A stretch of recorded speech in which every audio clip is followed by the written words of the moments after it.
New chapter in the trade war between the United States and Canada. Today, President Trump threatened a 50% tariff on cars, trucks, and steel. It starts January 1.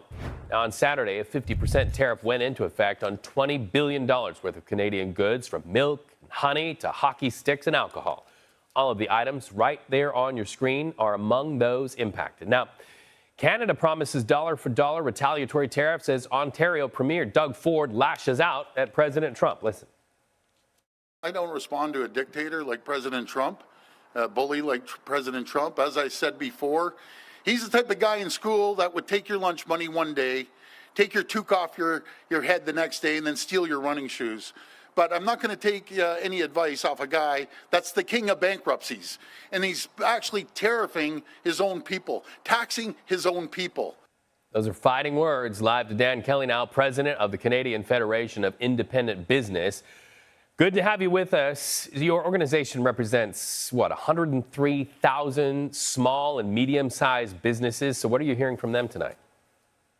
A lot of worry. They are smack in the middle of this trade fight now, because the new 50% tariff that the U.S. is imposing on Canadian exports is right on those very products that you highlighted. A whole bunch of consumer goods, agricultural products, antiques, jewelry, and I'm hearing from a lot of business owners that ship these goods into the United States that their customers aren't going to accept a 50% premium on their products, and nor is the Canadian company going to be able to swallow that and eat that on their behalf.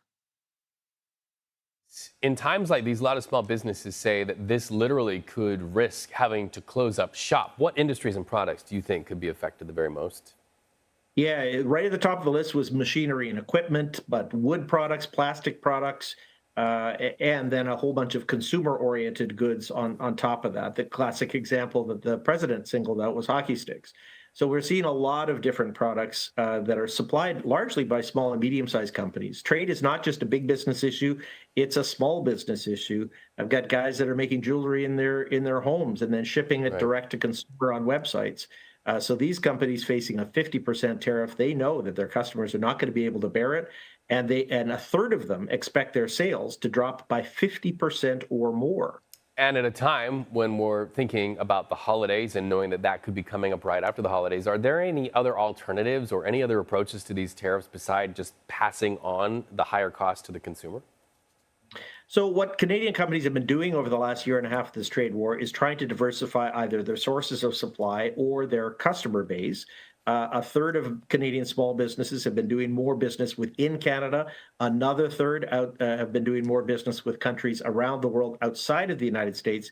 But look, yours is a giant market, and Canadian businesses are really going to miss out if they don't have access to this large consumer base. So look, this is going to be deeply painful. Then there is Canadian retaliatory tariffs that may be in the window in the days ahead. And that brings its own form of hell for more Canadian small companies. Dan, let's put you in a virtual sense in the same room with President Trump, Scott Bessent, the team with the Trump administration. What would your direct message be to them and also consumers in the United States? Look, the message to the U.S. administration is that Canada is a fantastic partner in trade. We trade so much across the border in both directions. We are your best customer, not just your best supplier of services. And trade needs to be both ways. Small companies are just, too valuable to do without. We've got 10, 20, 30-year relationships between small Canadian businesses, small U.S. businesses. We don't want to sever that in any way possible. Dan Kelly, good to have you with us. Thank you so much.